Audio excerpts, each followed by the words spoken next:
ಸಿಗಂದೂರು ಸೇತುವೆ ಲೋಕಾರ್ಪಣೆಯಾಗಿದೆ. ಸೇತುವೆಯನ್ನ ಉದ್ಘಾಟಿಸಿದ್ದಾರೆ ಕೇಂದ್ರ ಸಚಿವ ನಿತಿನ್ ಗಡ್ಕರಿ.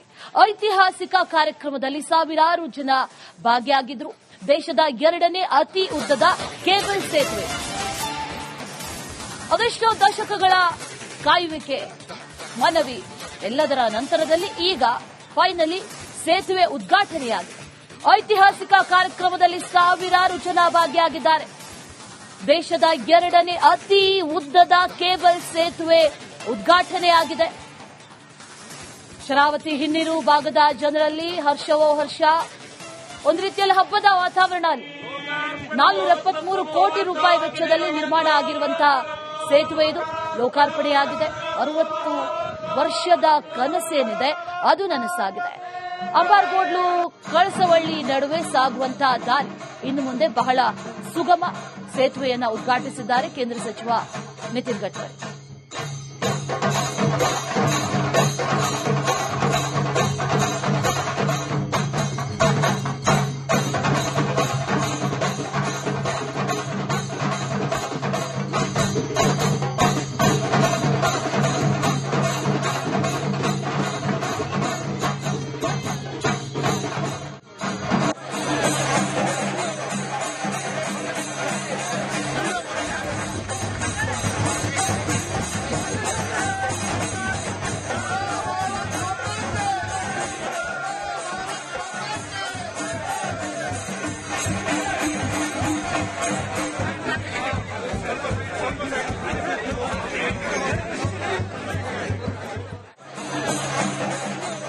ಆರು ಕಿಲೋಮೀಟರ್ ಉದ್ದದ ಸೇತುವೆ.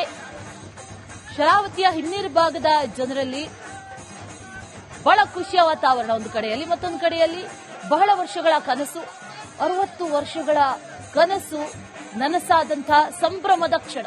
ಇಡೀ ಸೇತುವೆಯನ್ನು ಅಲಂಕಾರ ಮಾಡಲಾಗಿತ್ತು. ಆ ನಂತರದಲ್ಲಿ ಉದ್ಘಾಟನೆಯನ್ನು ಕೂಡ ಮಾಡಿದ್ದಾರೆ ನಿತಿನ್ ಗಡ್ಕರಿ.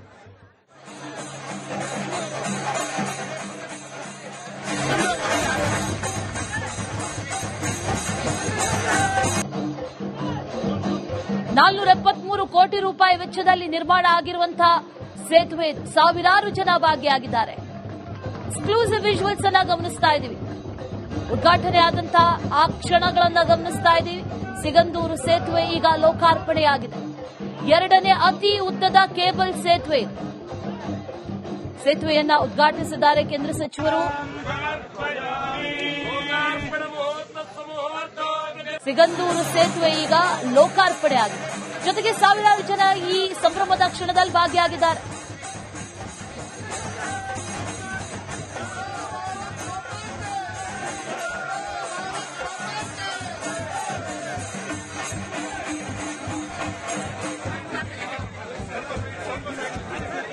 ಅಂಬಾರಗೋಡ್ಲಿನಿಂದ ಕಳಸವಳ್ಳಿಗೆ ಲಾಂಜ್ ಮೂಲಕ ಬಂದಂತ ಜನರು ಇಲ್ಲಿಂದ ಬೇರೆ ಬೇರೆ ಕಡೆಗೆ ಹೋಗ್ಬೇಕಲ್ಲ, ಹೋಗೋದಕ್ಕೆ ಆಸರೆಯಾಗಿದ್ದು ಈ ಜೀಪ್ಗಳು.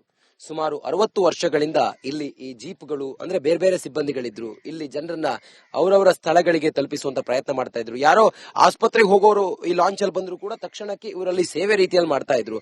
ದೇವಸ್ಥಾನಕ್ಕೆ ಹೋಗೋರಾಗಿರ್ಬೋದು ಅಥವಾ ಈ ಕಡೆಯಿಂದ ಆ ಕಡೆಗೆ ಯಾರೇ ಹೋಗೋರಾದ್ರೂ ಕೂಡ ಇವರಲ್ಲಿ ಸೇವೆಯನ್ನ ಮಾಡ್ತಾ ಇದ್ರು. ಈಗ ಈ ಸೇತುವೆ ಆಗಿರುವಂತ ಖುಷಿ ಅವರಲ್ಲಿ ಒಂದು ಕಡೆಯಲ್ಲಿದ್ರೆ, ನಮ್ಗೆ ಸ್ವಾತಂತ್ರ್ಯ ಸಿಕ್ತು 60 ವರ್ಷಗಳ ನಂತರ ಅನ್ನುವ ಒಂದು ಖುಷಿಯಲ್ಲಿದ್ರೆ, ಮತ್ತೊಂದು ಕಡೆಯಲ್ಲಿ ಇನ್ನು ಮುಂದೆ ಜನರು ಮತ್ತೆ ನಮಗೂ ಇರುವಂತ ಆ ಒಡನಾಟ, ಆ ಒಂದು ಕನೆಕ್ಷನ್ ಇಲ್ಲಿಗೆ ಕಟ್ಟಾಗತ್ತಲ್ಲ, ನಮ್ಗೆ ಮುಂದೇನು ಜೀವನ, ನಮ್ಮ ಬದುಕು ಬವಣೆ ಏನು ಅನ್ನುವ ಒಂದು ಆತಂಕವೂ ಕೂಡ ಅವರಲ್ಲಿದೆ. ಸರ್ಕಾರ ಇದನ್ನ ಗಂಭೀರವಾಗಿ ಪರಿಗಣಿಸಬೇಕಾಗಿದೆ.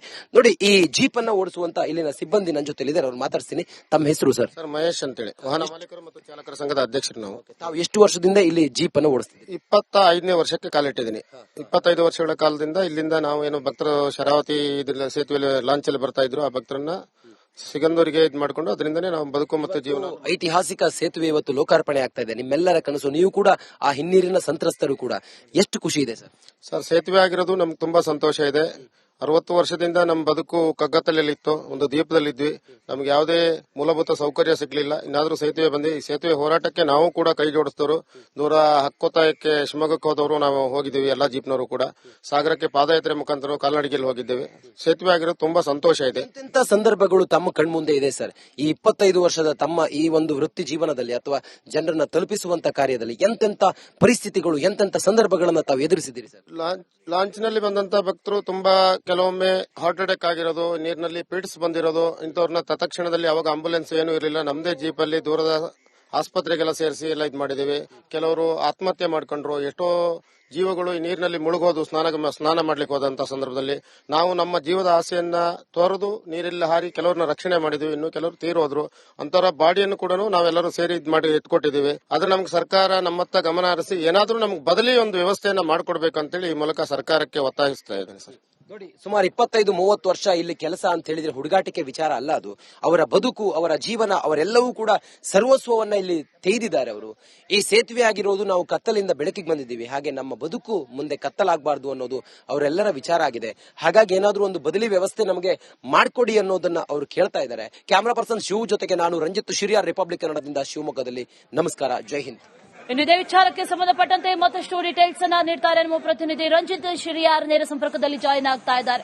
ರಂಜಿತ್, ಇನ್ನು ಮುಂದೆ ಸಿಗಂದೂರು ದೇವಸ್ಥಾನಕ್ಕೆ ಹೋಗೋದು ಬಹಳ ಸುಲಭ, ಹಾದಿ ಸುಗಮ ಆಗ್ತಾ ಇದೆ, ಟೈಮ್ ಕೂಡ ಕನ್ಸ್ಯೂಮ್ ಆಗೋದು ಕಡಿಮೆ ಆಗುತ್ತೆ. ಅಲ್ಲಿನ ಜನರಲ್ಲಿ ಯಾವ ರೀತಿ ಖುಷಿ ಇದೆ, ಜೊತೆಯಲ್ಲಿ ಸೇತುವೆಯ ವಿಶೇಷತೆಗಳು ಎಲ್ಲವನ್ನು ಕೂಡ ಓವರ್ ಆಲ್ ಆಗಿ ಹೇಳೋದಾದ್ರೆ ರಂಜಿತ್? ಖಂಡಿತ ಅಶ್ವಿನಿ, ನೋಡಿ, ಸುಮಾರು 60 ವರ್ಷಗಳ ತಪಸ್ಸದು. 10 ಜನ ತಮ್ಮ ಪ್ರಾಣವನ್ನೇ ಅರ್ಪಿಸಿದ್ರು ಈ ಒಂದು ಸೇತುವೆಗಾದ್ರೆ. ಆದ್ರೆ ಫೈನಲಿ ಆ ಸೇತುವೆ ಇವತ್ತು ಲೋಕಾರ್ಪಣೆ ಆಗಿದೆ.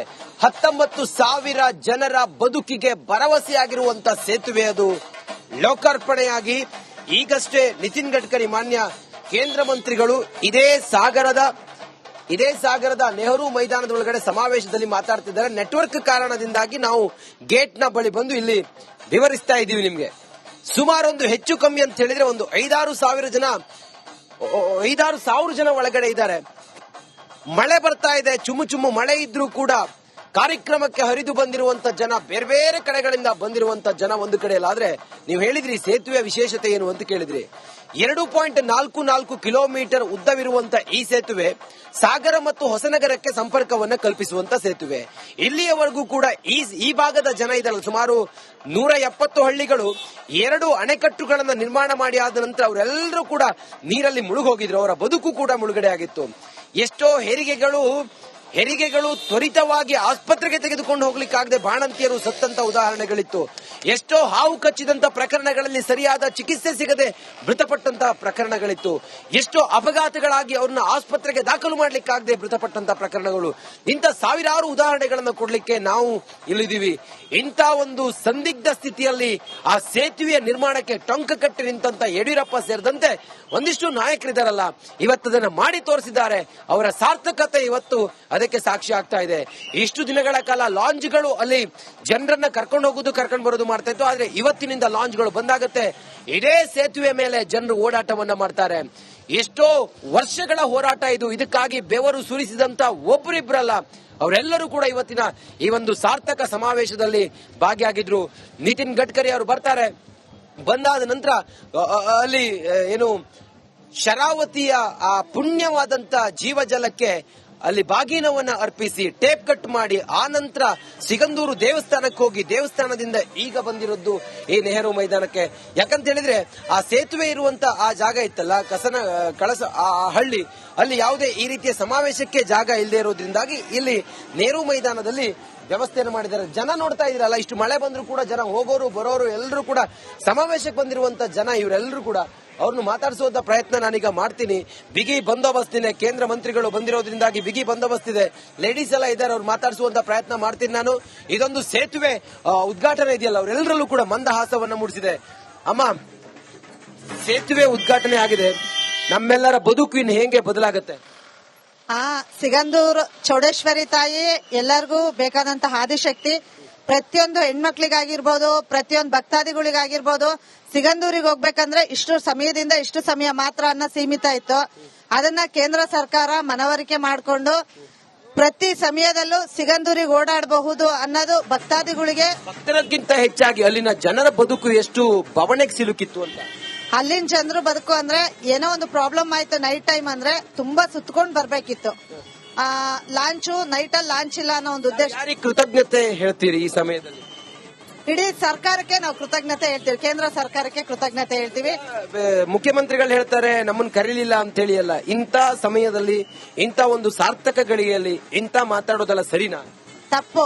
ಇದು ಜನಗಳಿಗೋಸ್ಕರ ಆಗಿರೋ ಸೇತುವೆ, ಸಾರ್ವಜನಿಕರಿಗೆ ಒಳ್ಳೇದಾಗ್ಲಿ ಅಂತ ಆಗಿರೋದು. ಇದನ್ನ ಅವರು ಅರ್ಥಕೊಂಡು ಬಂದಿದ್ರೆ ಅವರಿಗೆ ತುಂಬಾ ಶೋಭೆ ಇತ್ತು. ಬರ್ದೇ ಇರೋದು ತುಂಬಾ ತಪ್ಪು. ಜನಗಳ ಕಣ್ಣಿಗೂ ಅವರು ತಪ್ಪಾಗಿ ಕಾಣ್ತಾ ಇದ್ದಾರೆ. ಮುಂದೆ ಈ ಸಾಗರ, ಶಿವಮೊಗ್ಗ ಭಾಗ ಮತ್ತೆ ಈ ಮಲೆನಾಡು ಭಾಗದ ಪ್ರವಾಸೋದ್ಯಮ ಉತ್ತಮ ಆಗುತ್ತೆ, ಇಲ್ಲಿ ಮೂಲ ಸೌಕರ್ಯ ಕಲ್ಪಿಸ್ತಾರೆ, ಜನರ ಬದುಕು ತೆರೆದುಕೊಳ್ಳುತ್ತೆ ಅಂತೇಳಿ ತಮ್ಗೆ ಅನ್ಸುತ್ತಾ? 100% ತುಂಬಾ ಉನ್ನತಿ ಆಗುತ್ತೆ. ಎಲ್ಲಾದ್ರಲ್ಲೂ ತುಂಬಾ ಚೆನ್ನಾಗಿ ಜನಗಳು ತುಂಬಾ ಖುಷಿಯಾಗಿರ್ತಾರೆ. ಪ್ರತಿ ಕ್ಷಣ ಪ್ರತಿ ದಿನಾನು MP ರಾಘವೇಂದ್ರ ಅವ್ರನ್ನ ನೆನೆಸ್ಕೊಳ್ಳೋದ್ರಲ್ಲಿ ಯಾವುದೇ ರೀತಿ. ಯಡಿಯೂರಪ್ಪ ಅವರ ಪಾತ್ರದ ಬಗ್ಗೆ ತಮ್ಗೆ ಅನ್ಸುತ್ತೆ? ಯಡಿಯೂರಪ್ಪ ಅವರು ಮೊದಲನೇ ಹೆಜ್ಜೆ ಇಟ್ಟಿದ್ದಾರೆ. ಪ್ರತಿಯೊಬ್ರು ಶ್ರಮದಿಂದನೂ ಇಲ್ಲಿ ಬಂದಿದೆ. ಅವರು ಫಸ್ಟ್ ಬೇಡಿಕೆ ಇಟ್ಟಿದ್ದು ಆ ಭಾಗದ ಜನಗಳಿಗೆ ತುಂಬಾ ತೊಂದರೆ ಆಗ್ತಾ ಇದೆ, ಅಲ್ಲಿಗೆ ಬೇಕೇ ಬೇಕು ಸೇತುವೆ ಅಂತ ಹೇಳಿ ಅವರು ಮುನ್ನುಡಿ ನುಡಿದಿದ್ದು. ಇದನ್ನ ಫೈನಲ್ ಮಾಡಿದ್ದು MP ರಾಘವೇಂದ್ರ ಅವರು. ಅವರಿಗೆ ನಮ್ಮ ಕಡೆಯಿಂದ ಕೃತಜ್ಞತೆಗಳು. ತಾವೆಲ್ಲರೂ ಸಾರ್ಥಕತೆಯಲ್ಲಿ ಇದ್ದೀರಿ. ಹೌದೌದು, 100% ಥ್ಯಾಂಕ್ ಯು ಅಮ್ಮ. ನೋಡಿ, ಇದು ಇವರೊಬ್ಬರ ಮಾತಲ್ಲ, ಇಲ್ಲಿ ಬಂದಿರುವಂತ ಸಾವಿರಾರು ಜನ ಅದನ್ನೇ ಹೇಳ್ತಾ ಇರೋದು. ನಾವು ಇವತ್ತಿಗೆ ನಮ್ಮ ಕನಸನ್ನ ಈಡೇರಿಸಿಕೊಂಡಿದ್ದೀವಿ. ಇದಕ್ಕಾಗಿ ನಾವು ಸವೆಸಿದಂತ ಚಪ್ಪಲಿ ಒಂದೆರಡಲ್ಲ, ಇದಕ್ಕಾಗಿ ಪ್ರಾಣವನ್ನು ಕೊಟ್ಟಿದ್ದೀವಿ. ನಮ್ಮ ಮಕ್ಕಳ ಭವಿಷ್ಯಕ್ಕಾಗಿ ಇವತ್ತಿನ ಒಂದು ಸೇತುವೆ ನಮಗೆ ಭರವಸೆಯಾಗಿ ನಿಂತುಕೊಂಡಿದೆ ಅನ್ನೋದನ್ನ ಹೇಳ್ತಾ ಇದ್ದಾರೆ ಅಶ್ವಿನಿ. ರಂಜಿತ್, ಇದು ಐತಿಹಾಸಿಕ ಕ್ಷಣ ಒಂದು ಕಡೆ ಆದ್ರೆ, ಮತ್ತೊಂದು ಕಡೆಯಲ್ಲಿ ಜನರ ಖುಷಿ ಒಂದು ಕಡೆ ಆದ್ರೆ, ಮತ್ತೊಂದು ಕಡೆಯಲ್ಲಿ ಗಮನಿಸೋದಾದ್ರೆ ಸಾಕಷ್ಟು ವಿವಾದ, ಸಾಕಷ್ಟು ಕ್ರೆಡಿಟ್ ವಾರ್ಗಳು, ಇದೆಲ್ಲದರ ನಡುವೆ ಸೇತುವೆ ಈಗ ಉದ್ಘಾಟನೆ ಆಗಿದೆ. ಆದ್ರೆ ಕಾಂಗ್ರೆಸ್ ನಾಯಕರು ಮಾತ್ರ ಇದರಿಂದ ದೂರ ಉಳ್ಕೊಂಡಿರೋದು. ಯಾರಾದ್ರೂ ಒಬ್ಬರಾದ್ರೂ ಈ ಸಂಭ್ರಮದ ಐತಿಹಾಸಿಕ ಕ್ಷಣಕ್ಕೆ ಸಾಕ್ಷಿ ಆದ್ರ ಅದ್ರ ಬಗ್ಗೆ ಏನಾದ್ರು ಡೀಟೇಲ್ಸ್ ಇದೆಯಾ? ನೋಡಿ, ಸಹಜವಾಗಿ ಅಶ್ವಿನಿ, ಇಲ್ಲಿನ ಸಂಸದರಾಗಿರುವ BY ರಾಘವೇಂದ್ರ ಅವರು ಮಾನ್ಯ ಮುಖ್ಯಮಂತ್ರಿಗಳಿಗೆ ಪತ್ರವನ್ನ ಬರೆದಿದ್ರು ಅನ್ನೋ ವಿಚಾರ, ಪತ್ರವನ್ನು ಕೂಡ ಅವರು ಸಾಮಾಜಿಕ ಜಾಲತಾಣದಲ್ಲೆಲ್ಲ ಹಾಕಿದ್ದಾರೆ. ಅದ್ರ ಹೊರತಾಗಿ ಮಾನ್ಯ ಮುಖ್ಯಮಂತ್ರಿಗಳು ಇಲ್ಲಿ ಬಹಳ ಸೂಕ್ಷ್ಮವಾಗಿ ಹೇಳಿದ್ದಾರೆ, ಶಿಷ್ಟಾಚಾರದ ಉಲ್ಲಂಘನೆ ಆಗಿದೆ ಅನ್ನೋದನ್ನ ಹೇಳಿದ್ದಾರೆ. ಬಿಜೆಪಿಯವರು ಇದನ್ನ ರಾಜಕಾರಣ ಮಾಡ್ತಿದ್ದಾರೆ ಅನ್ನೋದು ಕೂಡ ಅವರ ಒಂದು ಆರೋಪ ಆಗಿದೆ. ನಿತಿನ್ ಗಡ್ಕರಿ ಅವರಿಗೆ ನಾನು ಫೋನ್ ಮಾಡಿ ಹೇಳಿದ್ದೆ, ಆದ್ರೆ ನಿತಿನ್ ಗಡ್ಕರಿ ಅವರು ಈ ಕಾರ್ಯಕ್ರಮವನ್ನ ಮುಂದಕ್ಕೆ ಹಾಕುವಂತ ನಿರ್ಧಾರ ಮಾಡಲಿಲ್ಲ. ಬಿಜೆಪಿಯವರು ತಮಗೆ ಹೇಗ್ ಬೇಕೋ ಹಾಗೆ ಮಾಡಿದ್ರು ಅನ್ನೋದ್ರ ಕುರಿತಾಗಿಯೂ ಕೂಡ ಒಂದಿಷ್ಟು ಚರ್ಚೆಗಳಿದ್ದಾವೆ. ಅದೆಲ್ಲದರ ಹೊರತಾಗಿ ಇದೊಂದು ಅಗತ್ಯವಾದಂತಹ ಕೆಲಸ ಮಾಡೋದ್ರಲ್ಲಿ ಮಾಡಿ ತೋರಿಸಿದ್ದಾರೆ. ಅದರ ನಡುವೆ ಈ ಸರ್ಕಾರವೂ ಕೂಡ ತನ್ನ ಒಂದು ನೈತಿಕತೆಯನ್ನು ತೋರಿಸಬೇಕಿತ್ತು ಅನ್ನೋದನ್ನ ಹೇಳ್ತಾ ಇದೆ. ಇದರಲ್ಲಿ ಯಾವುದೇ ಕ್ರೆಡಿಟ್ ಪಾಲಿಟಿಕ್ಸ್ ಮಾಡಬಾರ್ದಿತ್ತು, ಇದರಲ್ಲಿ ಯಾವುದೇ ಒಂದು ವಿವಾದವನ್ನ ಮಾಡಬಾರ್ದಿತ್ತು. ಪ್ರತಿಭಟನಾತ್ಮಕವಾಗಿ ನಾವು ಯಾರು ಕೂಡ ಇವತ್ತು ಸರ್ಕಾರದ ಪ್ರತಿನಿಧಿಗಳು ಬರೋದಿಲ್ಲ ಅಂತೇಳಿ ಏನ್ ಹೇಳಿದ್ದಾರೆ ಮುಖ್ಯಮಂತ್ರಿಗಳು, ಆ ನಿಟ್ಟಿನಲ್ಲಿ ಹೋಗಿದ್ದಾರೆ. ಅದ್ರ ಜೊತೆಗೆ ಬೇಳೂರು ಗೋಪಾಲಕೃಷ್ಣ ಅವರು ಬರಬೇಕಾಗಿತ್ತು, ಅವರು ಕೂಡ ಬಂದಿರಲಿಲ್ಲ. ಅದೆಲ್ಲದರ ಹೊರತಾಗಿ ಮುಖ್ಯಮಂತ್ರಿಗಳು ಕೂಡ ಬರಬೇಕಾಗಿತ್ತು, ಅವರು ಕೂಡ ಬರದೇ ಇರೋದು ಎಲ್ಲ ಒಂದ್ ಕಡೆಯಲ್ಲಿ ಜನರಲ್ ಬೇಸರ ಇದೆ. ಮುಖ್ಯಮಂತ್ರಿಗಳು ಈ ಸಮಯಕ್ಕೆ ಇರಬೇಕಾಗಿತ್ತು, ಇರಲಿಲ್ಲ ಅನ್ನೋ ಬೇಸರ ಅಂತೂ ಖಂಡಿತವಾಗ್ಲೂ ಕೂಡ ಇದೆ.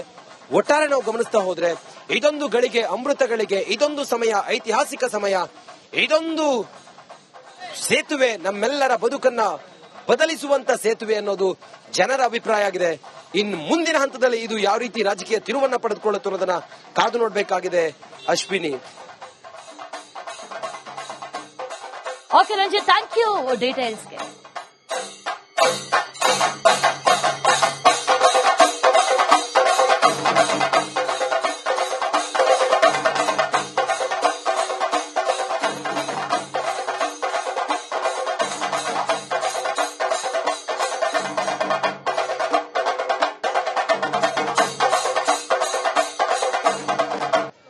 ಶರಾವತಿಯ ಹಿನ್ನೀರು ಜನರ ಬದುಕನ್ನ ಮುಳುಗಿಸಿತ್ತು. ಇಲ್ಲಿನ ಜನ ತಮಗೆ ಮೂಲ ಸೌಕರ್ಯಕ್ಕಾಗಿ ಪರಿತಪಿಸ್ತಾ ಇದ್ರು. ನಿರಂತರವಾದಂತಹ ಹೋರಾಟ, ಈ ಹೋರಾಟದಲ್ಲಿ ಭಾಗಿಯಾದಂತ ಆನಾ ಚಂದ್ರಶೇಖರ್ ಅವರು ನನ್ನ ಜೊತೆಲಿದ್ದಾರೆ, ಅವ್ರು ಮಾತಾಡಿಸ್ತೀನಿ. ಈ ಒಂದು ಬ್ರಿಡ್ಜ್ಗೋಸ್ಕರ ಕಂಡ ಕನಸು, ಕಂಡ ಕಣ್ಗಳು, ಅಥವಾ ಇದಕ್ಕಾಗಿ ಸವಯಿಸಿದಂತ ಚಪ್ಪಲಿ, ಅದು ಹೇಳಲಿಕ್ಕೆ ಸಾಧ್ಯ ಇಲ್ಲ ಬಿಡಿ. ಅಂತವರಲ್ಲಿ ಅವರು ಕೂಡ ಒಬ್ರು. ಈ ಒಂದು ಬ್ರಿಡ್ಜ್ಗಾಗಿ ಒಂದು ಹಾಡನ್ನೇ ಹಾಡಿದ್ದಾರೆ ಅವರು. ಈ ನಮ್ಮ ಯಾರಿದ್ದಾರೆ ನಮ್ಮ ಸರ್ಕಾರ, ಅವರ ಕಣ್ ತೆರೆಸೋದಕ್ಕೆ ಅವ್ರನ್ನ ಮಾತಾಡಿಸ್ತೀನಿ ಇವತ್ತು ನಾನು. ಸರ್ ಹೇಳಿ, ಆನಾ ಚಂದ್ರಶೇಖರ್ ಅವರೇ, ಇವತ್ತೆಷ್ಟು ಸಾರ್ಥಕತೆ ಇದೆ ತಮಗೆ, ತಮ್ಮ ಹೋರಾಟಕ್ಕೊಂದು ಫಲ ಸಿಕ್ಕಿದೆ ಇವತ್ತು? ಇವತ್ತು ಕರೂರು ಹೋಬಳಿ ಜನ ಒಂದು ಐತಿಹಾಸಿಕ ಕ್ಷಣ ಅಂತೇಳಿ ನಾನು ಇವತ್ತು ಭಾವಿಸ್ತೇನೆ. ಯಾಕಂತ ಹೇಳಿದ್ರೆ 50 ವರ್ಷದ ಕನಸದು, ಸೇತುವೆ ಆಗಬೇಕು ಅಂತೇಳಿ. ಬದಲಾದ ಕಾಲಘಟ್ಟದಲ್ಲಿ ಅನೇಕ ಸರ್ಕಾರಗಳು ಬದಲಾವಣೆ ಆಯಿತು, ಆದ್ರೂ ಕೂಡ ಆ ಒಂದು ಸೇತುವೆ ಆಗಿರಲಿಲ್ಲ. ತದನಂತರ ಯಡಿಯೂರಪ್ಪನವರು ಮುಖ್ಯಮಂತ್ರಿ ಆದಾಗ ಅದಕ್ಕೆ ಒಂದು ಶಂಕುಸ್ಥಾಪನೆ ಮಾಡಿದ್ರು. ಅದು ತುಂಬಾ ಖುಷಿ ಇದೆ. ಮತ್ತು ಕರೂರು ಹೋಬಳಿ ಪರವಾಗಿ ಅವರಿಗೆ ನಾವು ತುಂಬಾ ಕೃತಜ್ಞತೆಯನ್ನು ಸಲ್ಲಿಸ್ತಾ ಇದ್ದೀವಿ. ಆ ನಂತರ ನಮ್ಮ ಸರ್ಕಾರ ಲೆವೆಲ್ ಅಲ್ಲಿ ರಾಜ್ಯ ಸರ್ಕಾರ ಸಿದ್ದರಾಮಯ್ಯ ಕೂಡ ಅದಕ್ಕೆ ಒಂದು ಚಾಲನೆ ಕೊಟ್ಟರು, ವೇಗ ಕೊಟ್ಟರು. ಎಲ್ಲರ ಒಂದು ಏನು ಕಾಂಟ್ರಿಬ್ಯೂಷನ್ ಕೂಡ ಇದರಲ್ಲಿದೆ. ತಾವು ಇದಕ್ಕೊಂದು ಹಾಡು ಬರೆದು ಹಾಡಿದ್ರಿ ಅನ್ನೋದು ಕೇಳ್ಪಟ್ಟೆ ನಾನು, ಅದನ್ನ ಹಾಡಿ ಸರ್. Okay sir. ಸೇತುವೆ ಬಂತಣ್ಣ ನಮಗೆ ಸೇತುವೆ ಬಂತಣ್ಣ, ಸೇತುವೆ ಬಂತು ಸಂತಸ ತಂತು ಸೇತುವೆ ಬಂತಣ್ಣ, ಸೇತುವೆ ಬಂತು ಸಂತಸ ತಂತು ಸೇತುವೆ ಬಂತಣ್ಣ. ಎಲ್ಲೆಲ್ಲೂ ನೋಡು ನೀರು ಮಧ್ಯದಲ್ಲಿ ಸಿಗಂದೂರು, ಎಲ್ಲೆಲ್ಲೋ ನೋಡು ನೀರು ಮಧ್ಯದಲ್ಲಿ ಸಿಗಂದೂರು. ಬರುವರು ಭಕ್ತರು ಸಾವಿರಾರು, ನೀ ಬಿಟ್ಟರೆ ನಮಗೆ ಇನ್ಯಾರು. ಬರುವರು ಭಕ್ತರು ಸಾವಿರಾರು, ನೀ ಬಿಟ್ಟರೆ ನಮಗೆ ಇನ್ಯಾರು. ಸೇತುವೆ ಬಂತಣ್ಣ ನಮಗೆ ಸೇತುವೆ ಬಂತಣ್ಣ, ಸೇತುವೆ ಬಂತು ಸಂತಸ ತಂತು ಸೇತುವೆ ಬಂತಣ್ಣ, ಸೇತುವೆ ಬಂತು ಸಂತಸ ತಂತು ಸೇತುವೆ ಬಂತಣ್ಣ. 19 ಪಿಲ್ಲಾರು ನೋಡಲು ಈಗ ಬಲು ಜೋರು, 19 ಪಿಲ್ಲಾರು ನೋಡಲು ಈಗ ಬಲು ಜೋರು. ಆಗಿದೆ ಸೇತುವೆಯ ಕನಸು ಮೋದಿಯವರನ್ನು ನೀ ನೆನಸು, ಆಗಿದೆ ಸೇತುವೆಯ ಕನಸು ಮೋದಿಯವರನ್ನು ನೀ ನೆನಸು. ಸೇತುವೆ ಬಂತಣ್ಣ ನಮಗೆ ಸೇತುವೆ ಬಂತಣ್ಣ, ಸೇತುವೆ ಬಂತು ಸಂತಸ ತಂತು ಸೇತುವೆ ಬಂತಣ್ಣ, ಸೇತುವೆ ಬಂತು ಸಂತಸ ತಂತು ಸೇತುವೆ ಬಂತಣ್ಣ. 50 ವರ್ಷದ ಕನಸುಗಳ ಸೇತುವೆ ಬೆಸೆಯಿತು ಮನಸ್ಸುಗಳ, 50 ವರ್ಷದ ಕನಸುಗಳ ಸೇತುವೆ ಬೆಸೆಯಿತು ಮನಸ್ಸುಗಳ. ಬೇಡ ಪಕ್ಷದ ಒಳಜಗಳ ಸೇತುವೆ ಆಯ್ತು ಸಮ್ಮೇಳ. ಸಿಗಂದೂರು ಸೇತುವೆ ಹೊಸ ಹೆಸರನ್ನ ಘೋಷಣೆ ಮಾಡಲಾಗಿದೆ. ಸಿಗಂದೂರು ಚೌಡೇಶ್ವರಿ ಸೇತುವೆ ಅಂತ ಘೋಷಣೆ ಮಾಡಲಾಗಿದೆ. ಸಿಗಂದೂರು ಸೇತುವೆಗೆ ಹೊಸ ಹೆಸರನ್ನ ಈಗ ಘೋಷಣೆ ಮಾಡಲಾಗಿದೆ. ಕಾರಣ दिल्ली से बेंगलोर 280 किलोमीटर और दिल्ली से चेन्नई 320 किलोमीटर कम होगा और ये हाईवे 73% इसका काम पूरा हुआ है और मार्च 2026 में भी ये पूरा होगा. जो 6 राज्यों से गुजरता है, महाराष्ट्र, कर्नाटक, तेलंगाना, आंध्र प्रदेश, तमिलनाडु से गुजरेगा. इसके साथ साथ मुझे खुशी है कि 4 लेन हसन रायचूर इकोनॉमिक कॉरिडोर 13,000 करोड़ का हम बना रहे, 451 किलोमीटर. ये दिसंबर 2028 में पूरा होगा. इसके टेंडर अब निकले हुए हैं. कर्नाटक में लंबाई 114 किलोमीटर है और इसकी कीमत 5,000 करोड़ है. हसन से रायचूर यह बहुत महत्वपूर्ण है. जहां आप 4.5 घंटे लगते हैं वो केवल 2 घंटे में यह सफल पूरी होगी. इसमें रायचूर बेल्लारी के खनिज क्षेत्र को इसका फायदा होगा. हम्पी, श्रीरंगपट्टनम जैसे पर्यटन स्थलों पर बेहतर पहुंच होगी. 3 आर्थिक नोड्स, लॉजिस्टिक पार्क, सामाजिक नोड से ये गुजरता है. इसके साथ साथ बेंगलोर से मैसूर ऑलरेडी हमने पूरा किया है. ये 4,500 करोड़ का 117 किलोमीटर 100% पूरा हुआ है. ये 10 लेन वाला एक्सेस कंट्रोल हाईवे, ये भी बेंगलोर और मैसूर के बीच में जो 3 घंटे 3.5 घंटे लगते थे अब 1 घंटे में सफर हो रही है. इसके साथ साथ हम लोग 4 लेन एक्सिस कंट्रोल बेंगलोर से चेन्नई 18,000 करोड़ का हाईवे बना रहे हैं. 262 किलोमीटर है. कर्नाटक का काम 100% पूरा हुआ है.